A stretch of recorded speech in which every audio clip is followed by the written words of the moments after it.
নিজের মানসিকতা বদলাতে গেলে কয়েকটা বিষয়ের কথা মনে রাখতে হয়।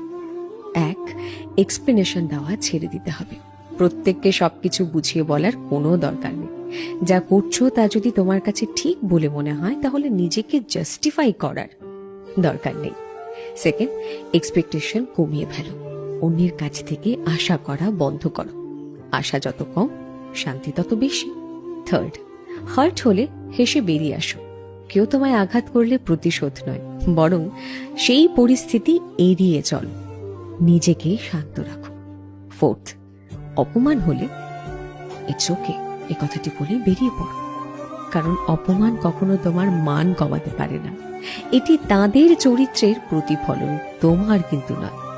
ফিফথ, সময়ের ওপর ভরসা রেখো। যদি কেউ তোমার যোগ্যতা নিয়ে প্রশ্ন তোলে তাহলে প্রমাণ দেওয়ার চেয়ে নিজেকে ভবিষ্যতের জন্য আরো বেশি যোগ্য করে তোলো। সিক্সথ, ইগো নয়, সেলফ রেসপেক্ট। অহংকার ভুলে গিয়ে নিজের সম্মান বজায় রেখে চলো, কারণ সেলফ রেসপেক্ট তোমার ব্যক্তিত্বের আসল পরিচয়।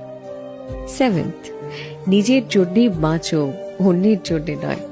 নিজের জন্যে সবটুকু করো যা তোমার করা সাজে। পরিস্থিতি যতই কঠিন হোক, এটি তোমাকে আরো শক্তিশালী বানাবে, এই কথাটা মনে রেখো। কঠিন সময়ের পর জীবনের পরিণতিটা দারুণ, খুব সুন্দর।